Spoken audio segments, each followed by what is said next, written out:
क्या आप भी यूके आने का ड्रीम देख रहे हो या वर्क करने के लिए तो और सोच रहे हो यूटी वीजा के बारे में, तो इस वीडियो में आपको फुल डिटेल देने वाले हैं। डेट कब आएगी, वीजा की फीस क्या होगी और फुल डिटेल आपको क्या करना होगा जब आप यूके में आ सकोगे। तो ये वीडियो आप ही के लिए, यदि आप भी प्लान कर रहे हो यूके में आने के लिए, वो भी विदाउट इंग्लिश टेस्ट और विदाउट ऑफर लेटर के, तो ये सिर्फ आप ही। Hello friends, welcome back to our channel UK के live blog. So I hope आप सही हो कि मैं भी एकदम फंटास्टिक हूँ। My name is Divyani Gupta और आज की वीडियो में बात करने वाले एक ऐसे टॉपिक के बारे में जो कि काफी लोग कमेंट करके पूछ रहे हैं कि मैम यूटी वीजा 2026 की सच्चाई है क्या। काफी लोग बोल रहे हैं कि मैम डेट ओपन हो गई है, काफी लोग बोल रहे हैं कि इसकी डेट आएगी कब। काफी लोग कह रहे हैं कि वीजा की फीस बढ़ गई है, नहीं बढ़ गई है। काफी लोग कह रहे हैं कि मैम जो डॉक्यूमेंट लिस्ट है उसमें क्या डिग्री इंपॉर्टेंट है या नहीं है। काफी लोग तो ये भी कह रहे हैं कि मैम हमें एजेंट बता रहे हैं कि अब ये इंडिया को चांस नहीं मिलेगा। तो ये सब कुछ है क्या। तो इस वीडियो में हम सारे पॉइंट कवर करने वाले हैं, चाहे वो वीजा की फीस हो, डेट हो या डॉक्यूमेंट्स हो, और आप कैसे फॉर्म फिल कर सकते हो विदाउट किसी एजेंट के थ्रू, और आपको क्या क्या करना होगा जिससे आपको फुल डिटेल मिल जाएगी। तो इस वीडियो में हम आपको कवर करने वाले हैं सारे पॉइंट और स्टेप बाय स्टेप आपको एक्सप्लेन करेंगे, वो भी एकदम सिंपल लैंग्वेज में। तो ये वीडियो देखने से पहले यदि हमारी वीडियो अच्छी लगे तो लाइक करना, शेयर करना, सब्सक्राइब करना हमारे चैनल। ऑल्सो कोई भी डाउट हो तो आप मुझे कमेंट करके पूछ सकते हो या मुझे व्हाट्सएप ग्रुप पे भी ज्वाइन कर सकते हो, वहाँ भी लेटेस्ट अपडेट आपको मिलते रहेंगे। चाहे वो वीजा को लेकर हो, यूके की लाइफ को लेकर हो या यूके के एक्सपीरियंस को लेकर हो, सब कुछ हम आपको एक्सप्लेन करते रहेंगे। चलिए स्टार्ट करते हैं बिना किसी टाइम वेस्ट के। सबसे पहले हम बात कर लेते हैं यूनिटी वीजा के बारे में कि यूनिटी वीजा होता क्या है। यदि ये वीडियो आप पहली बार देख रहे हो तो उनको हम एकदम सिंपल लैंग्वेज में बता देते हैं। यूनिटी वीजा एक ऐसा वीजा होता है जिसमें यूके गवर्नमेंट कुछ सिलेक्टेड कंट्रियों को मौका देती है यूके में आने के लिए, रहने के लिए, वर्क करने के लिए या पूरे में ट्रेवल करने के लिए, वो भी पूरे 2 साल के लिए। यदि आपकी एज 18 से 30 के बीच में हो तो डेफिनेटली ये वीजा के लिए आप अप्लाई कर सकते हो। उससे इंपॉर्टेंट चीज कि आपको ना तो कोई इंग्लिश टेस्ट की नीड है, ना आपको कोई स्पॉन्सर लेटर की नीड है, ना आपको कोई जॉब ऑफर की नीड है। सिर्फ आपको यूनिटी वीजा का एप्लीकेशन फॉर्म फिल करना है, उसमें सेलेक्ट होना है और आपको ये वीजे के लिए अप्लाई करना है। सबसे बड़ी बात की ये कि इसकी डेट कब ओपन होगी और क्या ये इंडियंस के लिए भी है या नहीं है। तो मैं बताऊं कि ये हर साल 2 बार में आता है।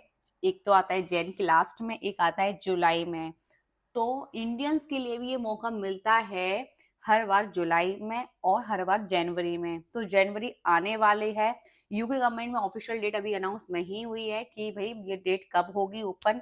हाँ, बट ये अनुमान लगाया जा रहा है कि हर साल जनवरी में ये ओपन होती है और जुलाई में ओपन होती है। उससे पहले आपको अपने सारे डॉक्यूमेंट्स रेडी करने होते हैं और ये हर साल अलग अलग कंट्रीज को मिलता है, इंडियंस को मिलता है, अलग अलग और भी कंट्रीज हैं उनको भी मौका मिलता है। तो हर साल ये 2 राउंड्स में ओपन होती हैं। उससे भी इम्पोर्टेंट चीज कि ये 3000 इंडियंस को मौका मिलता है जिसमें वो सिलेक्ट होते हैं। सिलेक्ट होने के बाद उनके पास सक्सेसफुल का मेल आता है, मेल आने के बाद वो वीजा के लिए अप्लाई कर सकते हैं।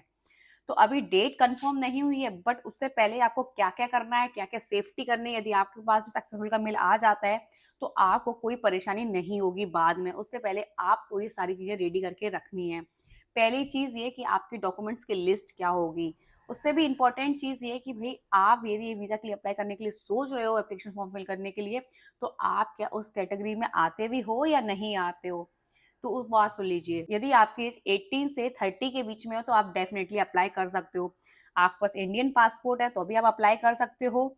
आपके पास ग्रेजुएशन है तो भी आप अप्लाई कर सकते हो। आपके अकाउंट में यदि 3 से 4 लाख के बीच में है तो भी आप अप्लाई कर सकते हो। और आपको टीवी टेस्ट देना होगा और आपको कुछ भी नहीं देना है, सिर्फ आपको सिलेक्ट होना है। सिर्फ आपके पास ये सारी चीजें हैं तो आप डेफिनेटली ये वीजा के लिए अप्लाई कर सकते हो। अब आपने जैसे वीजा के लिए अप्लाई कर दिया और आप सिलेक्ट हो जाते हो वीजा के लिए, तो आपको वीजा का फॉर्म फिल करना है जिसमें आपको वीजा की फीस, फुल डॉक्यूमेंट और बायोमेट्रिक की डेट देनी है और आपको ये वीजा मिल जाएगा। अब बात कर लेते हैं कि डॉक्यूमेंट जो लगते हैं वो लगता है इंडियन पासपोर्ट, जो कि एटलीस्ट 6 मंथ वैलिड होना चाहिए। दूसरी चीज ये, यदि आपके पास ग्रेजुएशन डिग्री है तो वो लगेगी। दूसरी चीज ये, आपकी ग्रेजुएशन डिग्री लगेगी। फिर आपका टीवी टेस्ट सर्टिफिकेट लगेगा, पुलिस वेरिफिकेशन टेस्ट सर्टिफिकेट लगेगा। फिर आपको देना होगा स्टेटमेंट, बैंक स्टेटमेंट, जिसमें 30 डेज के अंदर आपके अकाउंट में 3 से 4 लाख रुपए होने ही होने चाहिए। ये सारे डॉक्यूमेंट्स आपके पास होने चाहिए। प्लस आपके पास पासपोर्ट साइज के साइड फोटो भी होना चाहिए विथ वाइट बैकग्राउंड के साथ। बस आपको ये सारे डॉक्यूमेंट्स रेडी करके रखना है। बस आपको ये फॉर्म फिल करने से पहले बस ये सारे डॉक्यूमेंट्स आपको रेडी करके रखना है। उससे पहले यदि आपकी जब जैसे यूजुअली वीजा 2026 की डेट ओपन हो जाएगी, सपोज करो जैसे कल ये डेट ओपन हो जाती है, तो सिर्फ ये 2 दिन के लिए ओपन होगी, तो उसमें आपको अपना फॉर्म एप्लीकेशन फॉर्म फिल करना है, जिसमें आपको सिर्फ अपना पासपोर्ट देना होगा। उसमें और कोई डॉक्यूमेंट्स नहीं लगेंगे, सिर्फ आपका पासपोर्ट, आपका मोबाइल नंबर और आपकी ईमेल एड्रेस। ईमेल एड्रेस वही होनी चाहिए जो आप आगे भी यूज कर सको। मोबाइल नंबर वही यूज होना चाहिए जो आगे भी आप यूज कर पाओ, क्योंकि भाई मोबाइल नंबर या ईमेल एड्रेस दोनों पे ओटीपी आता है, तो वो ध्यान रखना। ये चीज बिल्कुल भी मिस मत कर देना कि अभी डॉक्यूमेंट्स में आपने अपनी ईमेल एड्रेस कुछ और दे दिया और बाद में आपने ईमेल एड्रेस कुछ दे दिया। सेम ईमेल एड्रेस होना चाहिए, सेम मोबाइल नंबर होना चाहिए और आपका पासपोर्ट। जैसे फॉर्म फिल होगा, जैसे आपके एप्लीकेशन फॉर्म ओपन हो जाएंगे, आपको फॉर्म फिल करना होगा, उसमें आपके पासपोर्ट में जो भी डिटेल दी हो, आपके डॉक्यूमेंट्स में कोई डिटेल दी होगी वो नहीं, सिर्फ आपके पासपोर्ट में जो भी डिटेल दी हो, जैसे कि आपका name, first name, last name, आपका एड्रेस, आपकी डेट ऑफ बर्थ, जो पासपोर्ट में है, ना कि आपके डॉक्यूमेंट्स में हो। ये चीज बिल्कुल केयरफुल रहना। काफी लोगों ने लास्ट टाइम मिस्टेक कर दी थी, फिर काफी लोग कह रहे थे कि मैम हमारे पास सक्सेसफुल का मेल भी आ गया, बट हमने क्या कर दिया, जो डॉक्यूमेंट्स में डेट ऑफ बर्थ थी वो हमने अप्लाई कर दी है और जो हमारे पासपोर्ट में वो हमने नहीं की है, उसके वजह से भी उनको वीजा नहीं मिला है। तो ये चीज बिल्कुल ध्यान रखना, जो भी डिटेल्स फिल करो वो अपने पासपोर्ट के साइड से देखना। पासपोर्ट में जो भी है आपका इंफॉर्मेशन, चाहे वो डेट ऑफ बर्थ हो, नेम हो, लास्ट नेम हो, एड्रेस है, जो भी है आपके पासपोर्ट में वही सेम आप फॉर्म में फिल करना। अब बस आपको फॉर्म फिल करना है, जिसमें आपको मुश्किल से मुश्किल 5 मिनट लगेंगे। वैसे तो बोला जाए 2 मिनट में ये फॉर्म फिल कर सकते हो, कुछ बेसिक डिटेल्स हैं। आपको अपना डेट ऑफ बर्थ देना है, फर्स्ट नेम, लास्ट नेम, आपका मोबाइल नंबर, ईमेल एड्रेस, बस। और आपको कुछ भी नहीं देना है, बस आपको फॉर्म फिल करके सबमिट करना है। उसके बाद आपको वेट करना है 2 to 3 वीक, एटलीस्ट 2 से 3 वीक। लास्ट ईयर जो मतलब 2025 में जो फॉर्म फिल हुआ था जुलाई में, उसमें 2 महीने तक वेट करना पड़ा। काफी लोगों का जो मेल आया वो 2 महीने के बाद भी आया। तो आप पैनिक बिल्कुल भी मत होना कि मैम अभी आपने तो बोला था कि 2 वीक के अंदर रिजल्ट आ जाता है। ऑफिशियल वेबसाइट में भी मैंने देखा था कि 2 वीक के अंदर रिजल्ट आ जाता है, बट रिजल्ट आपको 1 से 2 महीने भी लग सकता है, बट पेशेंस रखना। बस जैसे आपके पास सक्सेसफुल का मेल आ जाता है, उसके बाद देन आपको अप्लाई करना है उसके लिए, वीजा के लिए। यदि आपको सक्सेसफुल का मेल नहीं आता है तो पैनिक होने की कोई जरूरत नहीं है। आप नेक्स्ट टाइम फिर अप्लाई करना, मे भी हो सकता है इस बार आपका नहीं हुआ तो वो नेक्स्ट टाइम हो जाए। और सबसे इंपॉर्टेंट चीज ये, सबसे अच्छा बात इसकी ये है कि आप इसको मल्टी टाइम फिल कर सकते हो। चाहे एक बार भर दो, 2 बार भर दो, 3 बार भर दो। यदि आपका सेकंड टाइम भी नहीं हुआ, थर्ड टाइम भी नहीं हुआ, फोर्थ टाइम भी नहीं हुआ, तो आप इसको कंटिन्यू भी फिल कर सकते हो। सबसे अच्छी चीज ये हो सकती है। यदि आपको ये वीजा एक बार मिल गया तो उसके बाद आपको ये वीजा नहीं मिलेगा दोबारा। यदि नहीं मिला है तो आप उसको बार बार अप्लाई कर सकते हो। सबसे अच्छी चीज इसी वीजा की यही है। दूसरी चीज, जैसे आपके पास सक्सेसफुल मेल आ जाता है तो आपको 90 डेज के अंदर फॉर्म फिल करना, जिसमें आप पासपोर्ट, जो मैं आपको ऑलरेडी बता चुकी हूँ, सारे डॉक्यूमेंट्स मैंने आपको बता ही दिए हैं। जब भी आप फॉर्म फिल करोगे वीजा के लिए, जब भी आपको यही पासपोर्ट में जो भी डिटेल है वही फॉर्म में फिल करना है। Name, first name, last name, सारे डेट ऑफ बर्थ, एड्रेस हुआ, फुल चीज आपके जो पासपोर्ट है वही बेसिक अपने फॉर्म फिल करना है। आपके मदर का क्या नाम है, आपके फादर क्या नाम है, जो पासपोर्ट में वही सेम आपको फिल करना है। उसके बाद आपको वीजा की फीस देनी है। वीजा की जो फीस है वो अराउंड 32,000 है इंडियन करेंसी के अकॉर्डिंग। और हेल्थ सब चार्ज है वो है 1.5 लाख के आसपास। तो टोटल बोला जाए, वीजा की फीस ले लो या हेल्थ सब चार्ज ले लो, 1.5 लाख से 2 लाख के बीच में अराउंड आपको पे करना होगा।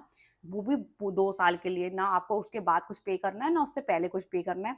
जब आप वीजा के लिए फिल करोगे फॉर्म, जब भी आपको 1.5 से 2 लाख के बीच में पे करना है इंडियन करेंसी के फॉर्म में। बस आपको ये पे करना है। उसके बाद आपको बायोमेट्रिक के लिए जैसे फॉर्म सेंड कर दो तो आपको बायोमेट्रिक के लिए अपॉइंटमेंट बुक करना है। उसकी इंपॉर्टेंट चीज, जब भी आप बायोमेट्रिक के लिए जाओ तो हमेशा याद रखना हाथों में मेहंदी मत लगाना। ये बात क्योंकि काफी लोग कहते हैं कि मैम ऐसा तो नहीं है कि हम हर बार लगा। हाँ, बाई चांस यदि आप किसी शादी से आए हो या आप किसी पार्टी में गए हो या आपने नॉर्मल फेस्टिवल पे लगा रखी है और आप बायोमेट्रिक के लिए जाओ तो आपके फिंगरप्रिंट नहीं आते हैं। तो इस चीज का भी बिल्कुल ध्यान रखना, जब भी आप बायोमेट्रिक के लिए जाओ अपने हाथों में मेहंदी नहीं लगानी चाहिए। क्योंकि भाई मैंने जब अपने लिए बायोमेट्रिक के लिए गई थी, हालांकि मेरे पास यूनिटी वीजा नहीं है, मेरे पास दूसरा वीजा है, ये जब मैं गई थी तो वहाँ बहुत सारे केसेस मैं देख रही थी जिनके हाथों में मेहंदी लगी है, वो मेहंदी छुटा रहे थे। बट उस वजह से वो बार-बार लेट हो गए थे और कइयों बार तो आपके फिंगरप्रिंट आए ही नहीं, तो जो आपकी बायोमेट्रिक की जो डेट थी, वो आपकी रिजेक्ट हो जाती है। इसलिए मैं आपको एकदम सेफ बल्कि आप हमेशा सेफ करके चलो कि ना आपके हाथों में मेहंदी नहीं होनी चाहिए। सारे डॉक्यूमेंट्स लेके जाना, एक फ़ोल्डर लेना, इसमें ओरिजिनल डॉक्यूमेंट्स रखना, एक फ़ोल्डर है जिसमें आपके सारे ज़ेरॉक्स होने चाहिए, विथ व्हाइट बैकग्राउंड के साथ आपकी फ़ोटो भी होनी चाहिए। एक पेन होना चाहिए, बस आपको वहाँ लेके जाना है, सारे शो करना है, आपका वहाँ फिंगरप्रिंट लगेंगे, वहाँ आपका फ़ोटो निकलेगा और आपको कंप्लीट करने प्रोसेस करने के बाद आपको वेट करना है 2 से लेकर 3 वीक तक। चाहे आप इसको कोरियर के थ्रू भी अपना वीज़ा मँगवा सकते हो या अब तो वीज़ा ई-वीज़ा हो गया है जो कि आपको 24 आवर्स के अंदर आपको रिज़ल्ट पता चल जाएगा कि आपका सक्सेसफुली मेल आ गया है। बस आपको वो वीज़ा के लिए ई-वीज़ा आप ले सकते हो। वीज़ा लेने के बाद आपको अपना शेयर कोड जनरेट करना है। बस ये सारी प्रोसेस हो जाती है, फिर आपको अपने यूके के लिए ट्रैवल करना है और यूके आना है। आई होप आपको ये वीडियो में सब कुछ अच्छे से एक्सप्लेन हो गया हो, आपको क्या-क्या करना है, क्या-क्या नहीं करना है। मैंने आपको अच्छे से एक्सप्लेन कर दिया होगा। अब बात कर लेते हैं सबसे इम्पोर्टेंट चीज़ कि यूनिटी वीज़ा यदि आपके पास है, तो आप किस टाइप की जॉब कर सकते हो और क्या सेविंग भी कर सकते हो या नहीं कर सकते हो।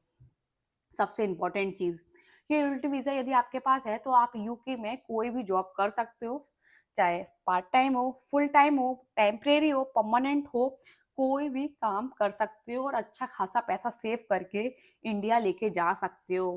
क्योंकि आपको इस वीज़ा में सबसे अच्छी बेनिफिट यही मिलता है कि आपको कोई भी ना तो इंग्लिश टेस्ट की नीड होती है, ना आपको कोई स्पॉन्सर लेटर की नीड होती है, ना आपको जो जॉब ऑफर की। 90,000 के आस-पास आपका आ जाएगा। अराउंड अराउंड ले लो तो आप 1 लाख रुपए आप मंथली खर्च भी कर सकते हो, उसके अलावा आप सेव करके इंडिया लेके जा सकते हो। इस वीज़ा की सबसे अच्छी बात यही है। आई होप आपको इस वीडियो में सब कुछ क्लियर हो गया हो कि वीज़ा की फीस के बारे में, डेट के बारे में और क्या ये इंडियंस को मौका मिलता है या नहीं मिलता है। उससे भी इम्पोर्टेंट चीज़ कि भई क्या यूके में यूनिटी वीज़ा है तो आप कौन-कौन सी जॉब कर सकते हो। आई होप आपको ये वीडियो अच्छी लगी तो लाइक करना, शेयर करना, सब्सक्राइब करना हमारे चैनल। ऑल्सो कोई भी डाउट हो तो आप मुझे कमेंट कर सकते हो या आप मुझे व्हाट्सएप ग्रुप में जॉइन कर सकते हो, वहाँ भी आपको लेटेस्ट अपडेट मिलता रहेगा। मिलते हैं नेक्स्ट वीडियो के साथ। आपको कोई भी प्रॉब्लम हो तो आप मुझे बहुत सारे कमेंट कर देना, आपको कोई भी प्रॉब्लम हो तो आप मुझे कमेंट कर देना, मैं आपको आंसर दे दूँगी।